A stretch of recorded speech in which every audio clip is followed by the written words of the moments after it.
Hey, so this is the Drunkalogs, a podcast about addiction and recovery in which each guest shares their version of how it was, what happened, and how it is now, and then endures a half-hour Q&A at the hands of your host, Nick Morton.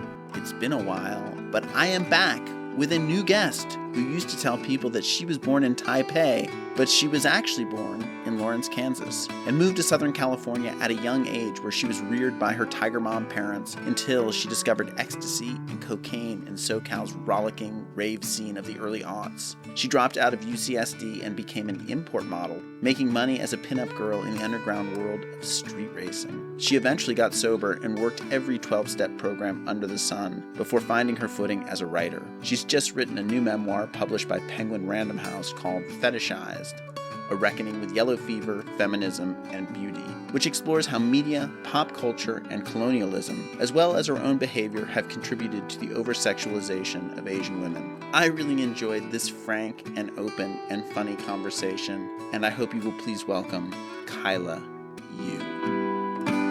Where were you born? I was born in, it's funny, because I was born in Kansas, in Lawence, Kansas. Not the answer I was expecting. Yeah, exactly. But like, when I used to be like in my 20s, I was like, had a social media presence, and I lied and said I was from Tai Pei, Taiwan, because it sounded cooler. Right. Yeah. Yeah, it certainly sounds a lot more exotic than Lawrence, Kansas. Yeah. And so, how long did you live there? Oh, like 3 years. And then I moved Right. to Upland, California, which is like 40 miles east of LA. Right.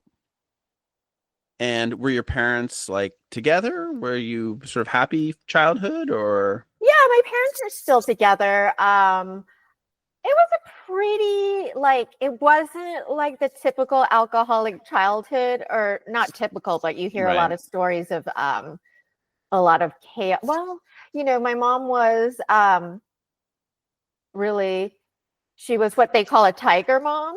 Sure. And she was very strict and mad a lot of the time. So there was that.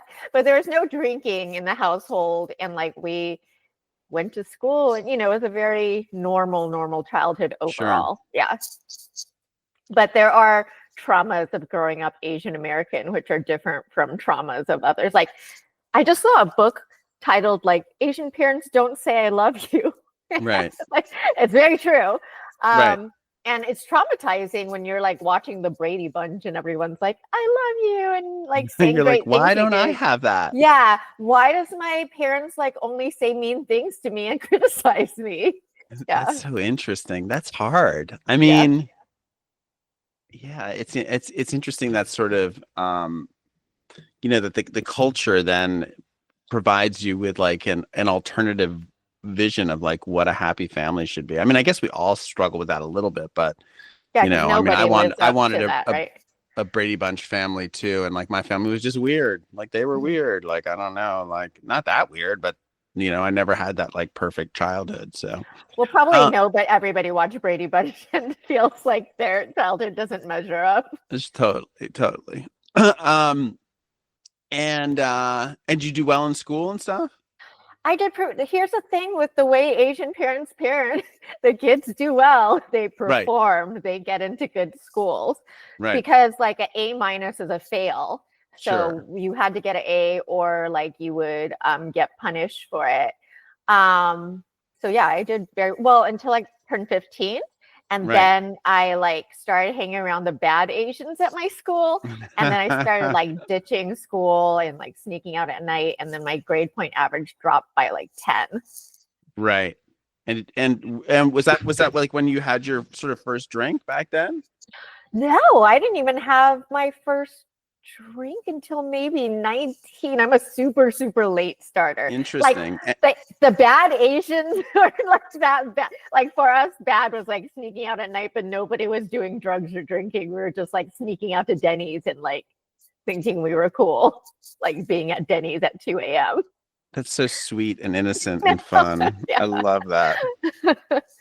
Yeah. Nobody even offered me anything really. I mean, I think I got offered weed like once or twice, but yeah, I wasn't interested. Yes. And then where'd you end up going to college? So I ended up going to UCSD, which wasn't like my first choice, but it's what I got into. And it was great because I moved away from my parents. Right. And then I could do whatever I wanted. And then I tried alcohol. I don't know if it's okay because it's called Drunkalogs, but my story is much more drug based. Like I went. No, I mean, I find that like, addiction takes all forms. It's always interesting to talk about. And, I mean, to me, like the difference between drug addiction and alcohol addiction is minimal, I personally think it's the same thing, but in some meetings, they get really pissed off if you talk about anything besides alcohol. Yeah. I mean, and it's so funny now also with like California sober, this idea that like you're not drinking, but you're like just like taking edibles and mushrooms. I mean, just don't call it sober, call it something else. Right. But then there should be something like, I mean, there are other forms of addiction that people recover from. And I don't know, it is kind of a tricky thing because like, there are people whose like addiction, the thing that really destroyed them was alcohol. And like, it's like other stuff, I don't know, maybe it's not such a big deal for them. Or, I have a friend who was a heroin addict and he still drinks, because alcohol was never a problem for him. Like he doesn't like it that much. He doesn't find it compelling, but like heroin was another story for him. So yeah, it's interesting. It manifests in different ways, very differently for everyone. Different people. Yeah. So tell me your drug story. Like how did it evolve? So during college I got a boyfriend and he smoked out every day, like from morning to night. Pot. Pot. Right. And he started to push the bong in my direction. And that I hated it for the first time I tried. Like I hate weed. To this day I hate weed. It made me paranoid and terrified, and just like all the things people said about like food tasting delicious. Like I remember eating, I don't know why I was eating like a bowl of rice and some Chinese food, but I could feel all the rice granules going down my throat. And I was like, this is not nice. Enjoyable. Like, this is, I'm too aware. Yeah. But inevitably he'd keep trying to get me to do it.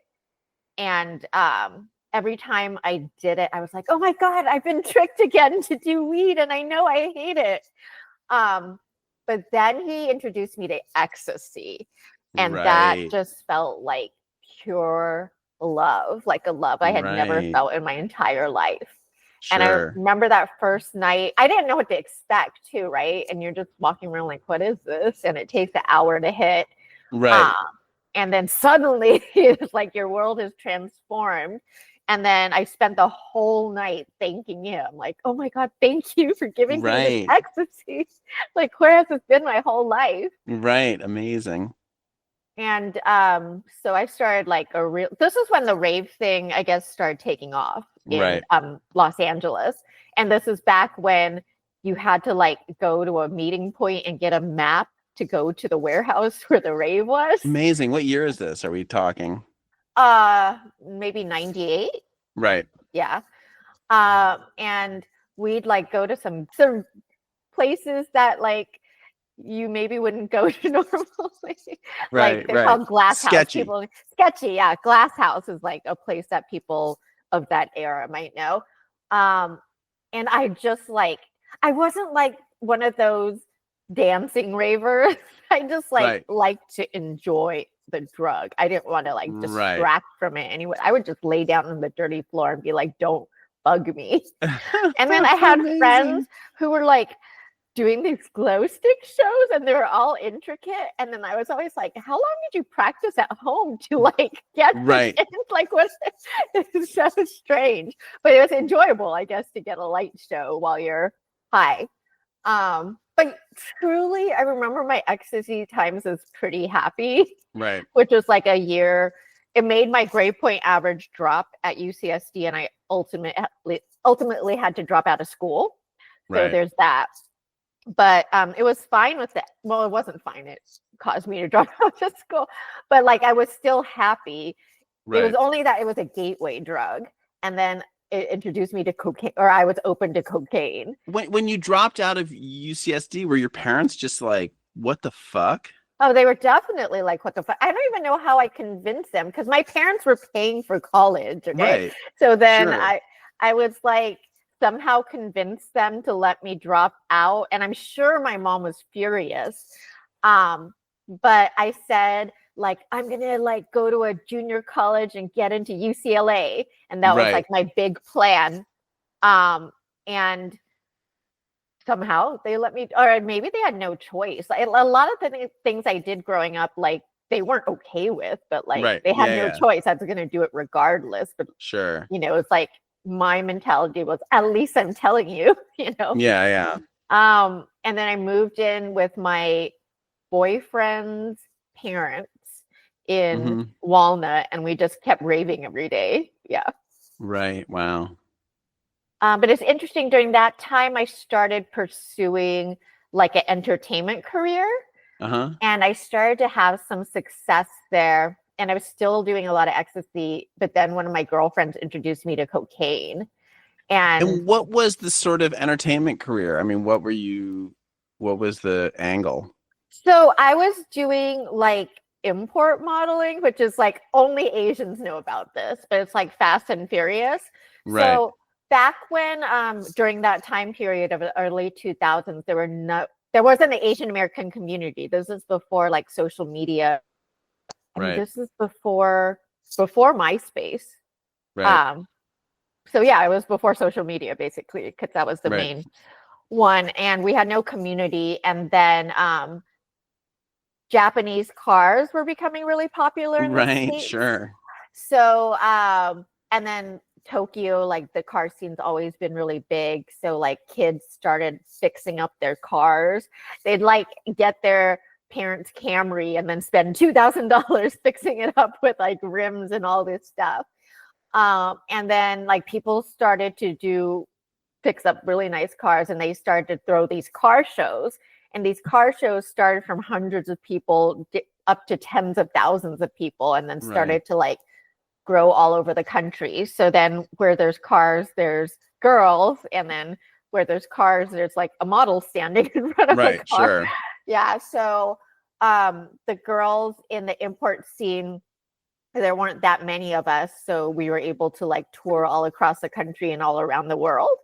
So it was actually pretty lucrative at the time. Cool. Right. And then it ultimately inspired Fast and Furious, but not everybody knows that because that's been kind of forgotten. No, it's funny. I remember before Fast and the Furious, I was working as a film executive, and someone pitched me this idea, and I was like, oh, it sounds really interesting. And they were like, yeah, these kids, you know, they like soup up their parents' Camrys, and then so you totally heard of it. Yeah. They drive, you know, like, they have these street races. And I was like, oh, it sounds cool. And they were like, whoever the producer was, I can't remember, but the producer was like, we actually have one of these kids out front if you want to come down and take a ride.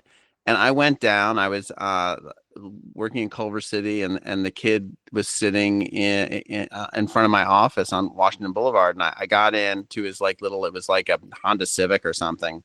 And, you know, all the dials on the dashboard flipped down, and you know, and then this suddenly he didn't speak any English. He was, you know, like a 18-year-old Asian kid, and or he spoke very, you know, broken English, and we drove down Washington Boulevard at like 120 miles per hour. And I was like, oh my God, what am I doing? Like, I don't know who this kid is. Like, we're going to get arrested. It was cool. And then, you know, whatever, a year later, they made the Fast and the Furious, or 2 years later or something. That's an amazing pitch, though, that they it was really driver cool. there. It was really cool. And so you discovered cocaine. How did you find that? How did that come your way? Just in the rave scene? Yeah, well, no, then I was still raving here and there, but I was like a nightclub rat of the Asian American nightclubs. Right. And then my close girlfriend just had it and just offered to me. And I was like down to try whatever. Sure. And And it was just, the thing with ecstasy is you can't really abuse it too much, because when you take the first one, if you take a second one in the night, it just doesn't even work half as well. So it's kind of like, oh, okay, I'm just going to do one because the second one's not even worth it. Right. And then if you did it the next day, it wouldn't be that good. So you have to you have to recover, actually. Right. In order to feel good. Yeah, but not the case with cocaine. Like, you can do it constantly. And then I liked so much the ritual of it, because there's no ritual to taking a pill, right? But like ecstasy, it's like you had those little sniffer bottles that you'd like maybe wear around your neck, or the ones she had in Cruel Intentions. And then you would go into the bathroom with your girlfriends, and like 2 to 3 in a stall, and just like it'd be all like cool, and like you'd feel like, oh, weird. Yeah, it's sort of exclusive. Yeah. Like, like I don't know. It was just so funny. I used to talk about it, like, the vibe at a party would change if there was a celebrity there. Like, if someone famous was at the party, the party would get weird. And if there was cocaine, it was a similar vibe. Yeah. Like, people just trying to elbow you out of the way so they could keep the cocaine or the celebrity to themselves. Yeah. No, you know what's hilarious? Once I had a house party at my house for my friends, and then I had my bedroom turned into the VIP room for the coke people, but nobody else could come in unless you were doing coke. Yeah. So yeah, it was this whole thing, and then like getting it and taking out of the bag and the rocks and like crush, like the whole thing. Chopping it up and making the lines and passing them around and the whole thing. Yeah, it's fun. Even like the burning in your nose, it's like, oh, it's so good. Right. You're like, ooh, this is good. Everything about it is just good. Yeah, I really loved cocaine. But I think like ecstasy doesn't really change you as a person, but I feel like cocaine makes you evil. Like, eventually, if you do it too long, you just turn into a bad person who doesn't care about anything. Yeah. And that was like what happened for me. I also started pursuing a music career, kind of in the Asian community too. So I was like touring around a little bit as a singer, just because I had that platform off being the car model. Right, sure. And I had a little bit of success there. And I was just starting to do cocaine really heavily. The thing about me is I didn't realize I was an alcoholic or like a drug addict, because I was a periodic. So I could, like, if I needed to, if I had a big show, I would stop like for a month. And then, did you ever watch Broke Down Palace? You have? I have a really funny story about it, but yeah. Terrifying movie for a drug addict, right? Yeah. But it scared me off ever doing drugs internationally, because like it was terrifying, because it's a true story basically, right? Yeah, it was basically a true story. I went to the premiere of that movie. Oh, really? And I was walking down the red carpet, and when someone, when a civilian's on the red carpet, like all the cameras stop, the flashbulb. And I'm like, whatever, that's just the nature of the beast. And we get nearly to the end of the carpet, and some reporter steps out, and their cameraman turns on their camera, and they stick out their microphone like they're going to interview me. And I'm like, wow, this is amazing. How fun, like man on the street. And the reporter is maybe French or something. She's got these big heavy glasses on, and she goes, "Excuse me, are you Anne Heche?" Wait, what? What? I mean, you're looking at me now. Okay. It's hard to believe I ever looked like Anne Heche, but apparently I did. Wow. And I was and like, is she in the movie? She's not in the movie. Yes. Anne Heche is in the movie. I don't remember her in the movie. She's the lawyer who tries to save who is it? It's Joaquin Phoenix, right? Oh, Claire. I don't even remember Joaquin Phoenix. I just remember Claire Danes and the girl in vampire movies. Is she the one who's the other girl? I don't remember. But yeah, it's about the guy who's like stuck in the international prison, right? No, Claire Danes is stuck in the prison. If there's a guy in it, he's the one who tricked them to be into prison. But maybe Anne Heche isn't in the movie, and she was just talking at about different movies. And she's at the premiere. But anyway, I was like, I was like, I just assumed it was a joke, you know, like they're just like being silly. I start making a joke about Ellen DeGeneres, and I look up and they're just like horrified as they realize that I am in fact a man. And the cameraman's like frantically trying to turn off his camera. And I was like, oh, wow, that was just the weirdest thing that's ever happened to me. And as I left the premiere, Anne Heche was walking behind me. And I mean, she was like, you know, 5'2". I mean, I'm like a solid 6'2". I was like, I just don't understand what just happened. Wow. Anyway, I didn't know she was that small. She seems taller. Pretty small. I was surprised by how small she was too, but she was pretty small. Pretty small lady. What do the French know? But so you didn't do drugs when you were traveling, right? When you were touring? Because I frequently had to like perform overseas and I would just stop cold turkey. Right. But it was like the minute I got back, I knew where my stop was. Yeah. So I felt like I had it perfectly under control. Mm-hmm. But like eventually I started like just missing shows. Like people would book me plane tickets and I would just not show up because I was like hungover or like whatever. Strung out kind of. Yeah, strung out. Horrible like coke thing where you can't really sleep, but you need to sleep. Well, no, I never had that. I had that at the very beginning until I realized you can take like Vicodin and Valium and like then I had a whole nother, you know, addiction going on. Right. But I had a pill of Xanax with all the cocktail of things to make sure I didn't have to deal with that thing. Right. That's smart. But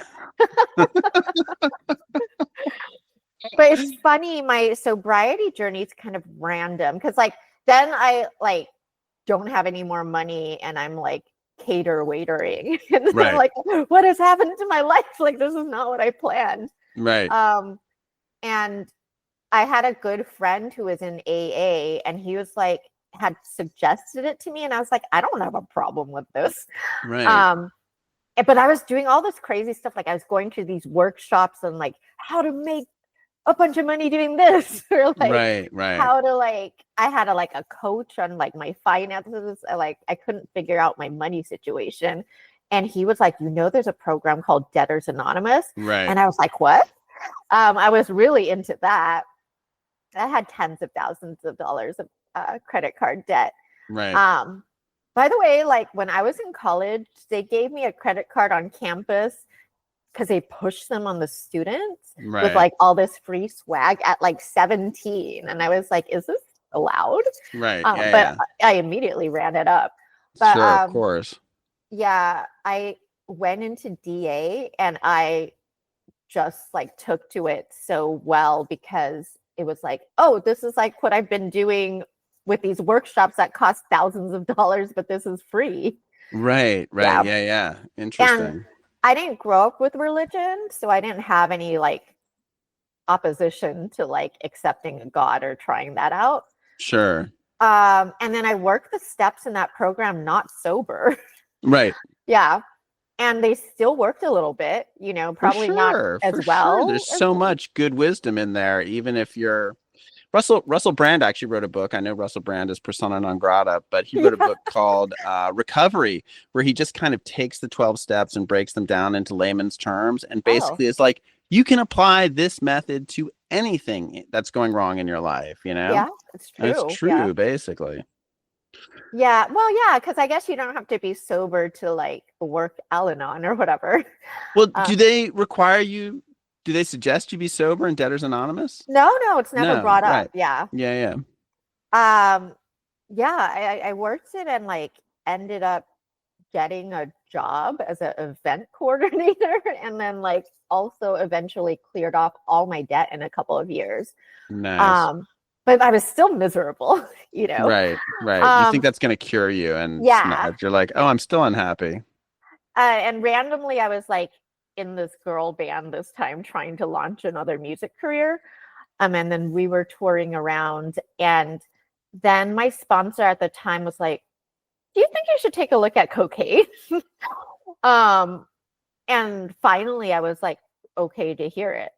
And I went into, and the AA recovery here is like, so, well, I say it's the best in the world, but somebody else said, that's what everybody says about where they got sober. Right. But I really do think AA sobriety, it's plentiful. Like, well, and you get to, I don't know. I mean, there's so many interesting people. I mean, I've met just so many just like dynamic and yeah, fun and interesting and successful people in recovery here in Los Angeles. And I mean, I haven't done a lot of recovery in other places, even when I've been traveling, but like I did it. I would go to Sundance every year and I would go to the local AA there and whatever. I go on vacation. Sometimes I'll go, on the East Coast, and it's hard to judge on a random meeting because even in LA, you can get a meeting where you're yeah, like, what the hell? yeah, And then, but when you find your group that's like got this like shared wisdom, it's just, it really does change your life. How can it not? You've got all yeah, these people on your team kind of who have experience that you can draw on. And then also people want to help, you get actual like just job offers and stuff yeah, from that's being in right. AA. Yeah. It's funny So because like I'm a Angelino basically, but like a lot of my friends have moved away, like my longtime friends. right. So a lot of my friends now are just recovery friends because I can Right. walk to their house because they're in the house that, my meeting that I walk to, they all live Right. around Yeah. there. It's in your neighborhood. Yeah. And it's really nice having friends just in your neighborhood because that's, not what I grew up with, even if you live in LA, your friends in downtown or like in Santa Totally. Monica. It's such a pain in the ass. Yeah. But yeah, it's funny because like when I first went into AA, I saw this like beautiful sponsor lady who like said all these things and looked really amazing. And I was like, I want her to be my Right. sponsor.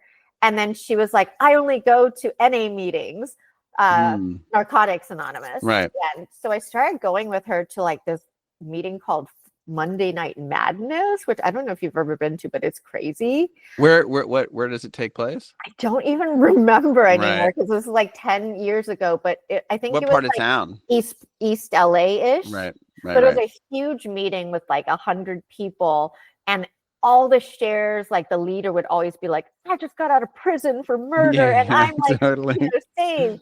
And then I was like, I can't relate to this. But then I kept going and I still like made friends within that group. But I kept relapsing when I was in NA. And then I don't know, there was no magic anything. One day I just like started going to AA meetings with a new sponsor, and then I just didn't relapse again. But right. And how long has it been since that? 11 years. Wow. Well, that's a good long run. Yeah, So. yeah, hopefully. Knock on wood, it's the one run. But and what are you up to now? well, here's the thing with recovery. So I am like the Russell Brand thing he said, not that I want to reference him for anything actually, right. because but you can really apply recovery to everything. Like I've been to Al-Anon, or I still go to Al-Anon. I finished going to Debtors Anonymous, and then I went to Under Earners Anonymous. Oh, that's what I need, I think. Oh my God, I love it. It's like a program that I say it's like the Visions program where you like discover how to make money doing what you love. But like, how cool. Yeah. But it sounds really uncool, right? Like nobody wants to say like, oh, I'm an under earner. No, I know. And I like at some point I was suggesting to, my wife that she go to Debtors Anonymous, and she was like, what are you talking about? I was like, okay, sorry. She's like, because it's funny, like whatever, it's not like we have like a healthy lifestyle, but I'm like, it might help. I don't know. I think, if everybody was in recovery, the world would be a better place. Totally agree. Like whatever it takes. I think Al-Anon is a great gateway because it's like, it's not, I'm not here because it's my problem. I'm here because it's someone else's problem. And then you get there and you realize actually it's your problem. I'm the problem. Yeah. But yeah, after getting sober, I just went to all these programs trying to solve all these things. And then I was in this band actually for 10 years. Somehow we fast forwarded, and then a sponsor was like, I think this band makes you miserable. What was the band? It was like an all-girl band called Nylon Pink, and we were like pop rock. Right. And I was like, I love being in a band. And I did love the idea of being in a band, and I love like saying I was in a band, and I love the bandmates who are still like my sisters today, but I actually hate touring, and I actually hate performing a complete show.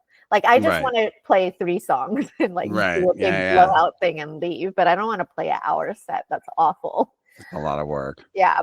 And I still continued the band for a year after she said that, but then finally like it got into there, and then I left the band eventually. But then that was also a scary time because it was like, okay, I have no backup plan. I had never planned anything else for my life. But then we're learning all these things, or like I'd been in program for years and talking about surrender and trusting higher powers will and all of those things. So I actually ended up going to UA without a job and just like trying to figure out what I wanted to do with my life. What's UA? Oh, Under Earners. Oh, right. Oh, okay. Sorry. Sorry, only for those in the know, I guess. Right. It's funny. I went to a college called UEA, which actually would be Under Earners. But I mean, it was just for a semester. It was the University of East Anglia, but anyway. Yeah, that program I thought was really magical because I just did the next indicated action, which was going to a meeting every single day, doing my steps, and like then there's all these other tools in the program like action partners and action meetings, and I did all those things. And then I eventually got led to one thing I knew was that I loved to travel, and that's all I knew. Right. And then I got led to travel writing and journalism, which was so random because I've never written in my life. Or I kind of wrote songs, I guess, or I wrote in college, but I wasn't like, writers, they're like writing since they're a kid in their journal. Yeah, totally. And yeah, I discovered this travel writing gig, which is like a dream job for me, where you just like travel around to the most amazing places and write about them. And I was like, this is crazy that this is a job. And then the pandemic hit after I was like really enjoying my year of travel writing. Who were you working for? Were you working for somebody, or were you just sort of like being an influencer? No, I was freelance, but I'd write for like Condé Nast Traveler, CNN, but I'd be out there pitching people. I did start as a blogger, but I thought travel journalism was way more. I've always been a very cash and prices person. So like a travel journalist, like I liked saying, yeah, I wrote this piece for CNN. It sounded a lot cooler. No, it definitely like I understand that impulse for sure. And then also whatever those places you get certainly a larger audience than you're going to get for blogging, and then would they actually pay your travel expenses? So the way it works is that the outlets almost never pay for your travel expenses. What happens is the tourism boards and the hotels are like, come to our place hoping you'll write about it. So they'll invite you there and pay for everything in hopes that you'll write something good about it, hopefully. Right. Yes. Got it.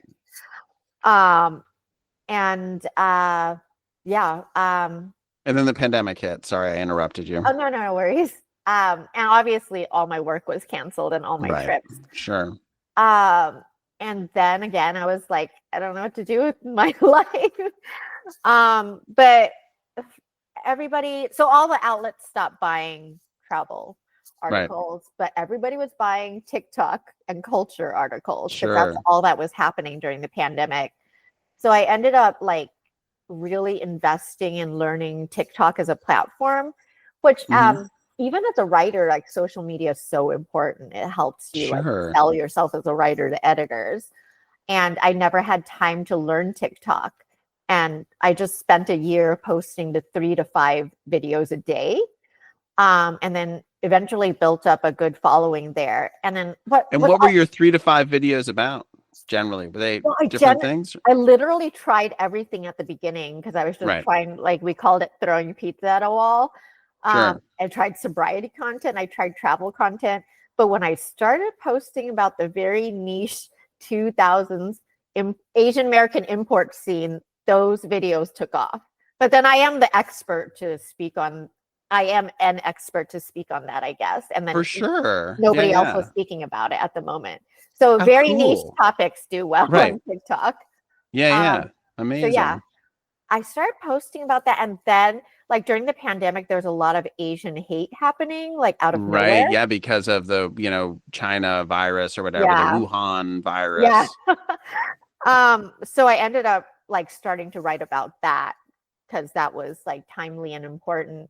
And then the Asian spa shootings happened, which in Atlanta, where basically a sex addicted man went into 3 different massage parlors and shot 8 people dead, but 6 of them were Asian women. And then the media tried to claim that it wasn't sexually or racially motivated, but like to Asians, it clearly was. Sure. And so then I wrote about that. And then in writing about that, I kind of reflected back because in my 20s, I really I was a pinup model. I courted the male gaze. I like fetishized myself because, as a young woman, I was taught that was my superpower, your youth and your like sexuality and your beauty. And then I was like, how did I contributed to this, like unconsciously, but not. Right. Oh, interesting. So that ended up inspiring the book eventually. And like, what's the book called again? The book's called Fetishized. Yeah. Right. And is the book a memoir or is it? Yeah. It's a memoir and essays, but it's also like a cultural criticism. So it also delves into the history of the Asian fetish, which is very colonialist. Sure. And then also delves into the media that perpetuated it, like Memoirs of a Geisha and like the Harajuku girls and Mean Girls and all the weird stuff from the 2000s. The book got inspired by the pandemic, all these accidental things that happened, which I think were all as a result of recovery. Because it was like, the pandemic happened and all my friends who were not sober were like having a really hard time. I know, yeah. But like we immediately somebody set up a Zoom meeting, like the whole Zoom network of AA set up like the next week, and we were just having. Well, and there's also just this notion of surrender in recovery, and this notion of a higher power, and all those things were just so handy for that whole experience. Yeah. Like, obviously, this is something larger than myself that I can't control, and and that I'm going to just have to take it day by day. Yeah.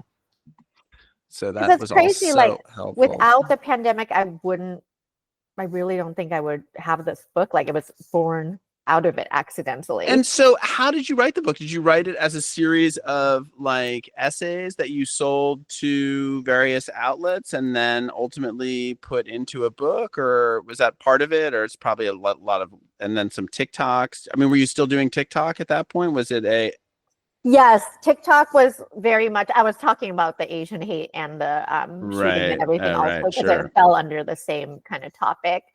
But yeah, TikTok was a big selling point, I'm sure, because book talk is a thing. And it was like still a thing, like book talk drives all the books on the New York Times bestselling list are big on book talk, which is like, I don't know, scary or good. I just wrote a book, so I'm gonna have to pick your brain about what to do with it.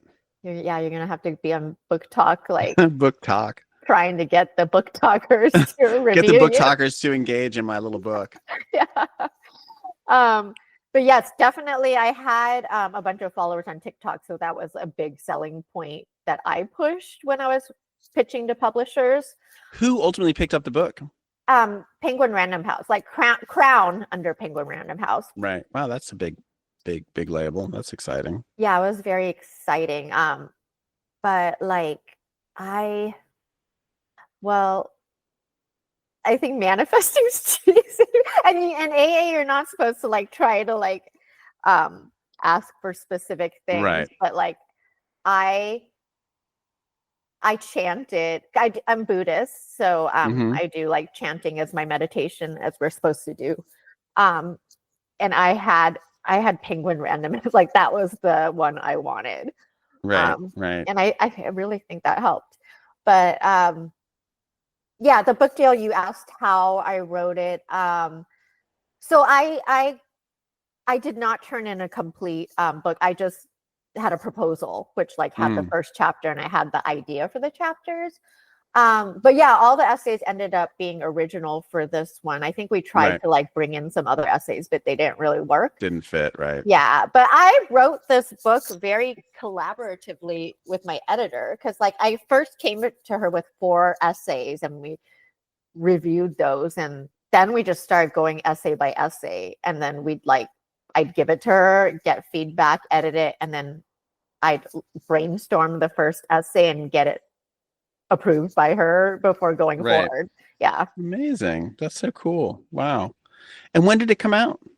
It just came out last Tuesday, actually. Yeah. No way. Yeah. Oh my God, how exciting. It's so funny because like my friend Brooke Tadawat posted about it, and I whatever Brooke does, whatever Brooke says, I will do. And and I was like, oh, I got to read this book, and how fascinating. And so I mean, it's interesting that by the time you came to write the book, it was, this period of your life where you were sort of exploiting this Asian fetishism had passed. And that's such an interesting, and then the idea recognizing that you had contributed to, in some ways, the problem by, exploiting your own assets. Do you come to any kind of resolution about this issue and, how to deal with it in our society? My conclusion is very complicated. Sure. We live in a patriarchy, right? Right. So the male gaze is not a gaze, it is the gaze. Right. So like, even if you're empowered sexually, you're doing it under so it's complicated. Right. You're still playing by male rules, essentially. Right. And I'm sex positive, so I don't want to shame someone who's empowered in their sexuality. Like, I just found the conclusion, I don't know, I think these are on the conclusion to my book was that like I was not authentically sexualizing myself, because like that's not me, Right. It might be very much somebody else, but I was doing it for validation. Like, ultimately, like the love we don't feel from our parents or whatever our early wounds are, you like start searching for it in all these wrong places, which is what I did also with like drugs and alcohol. Yeah, for sure. I mean, when I look at my drug and alcohol abuse, it's largely just because I can't stand myself. Yeah, basically. Yeah. Uncomfortable in your skin, right? Yeah. I don't know who to blame for that. I think maybe alcoholics are born uncomfortable in their skin. Totally. And I'm curious, how do your parents feel now that you've written this like critically acclaimed book that's getting attention? I mean, how has your relationship with them evolved from, dropping out of UCSD and disappointing every tiger mom's dreams to actually fulfilling them on some level? I mean, you're not a doctor or dentist, but you wrote a book, so. I think it was the first time my mom ever said, "I'm proud of you," in my entire life. Yeah.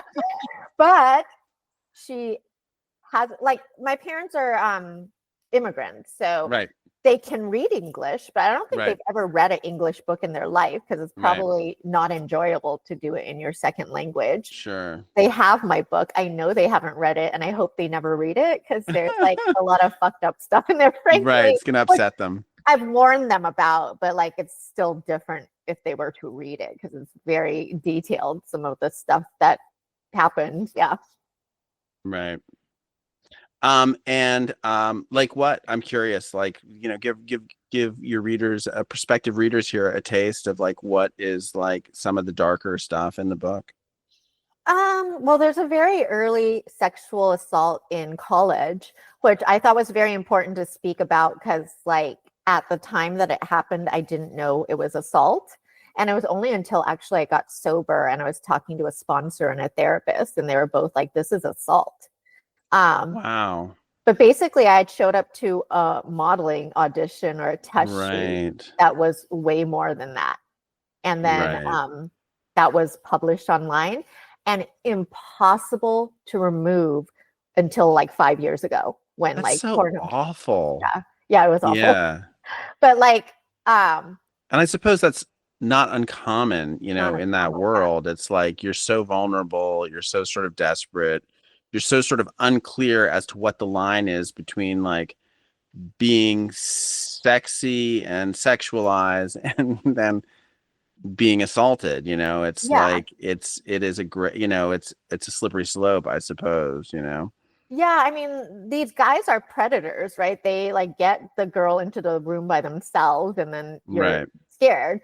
But like there was a big case, my statute of limitations had long passed by the time I realized it was assault. But like there was a big case just like 5 or 10 years ago.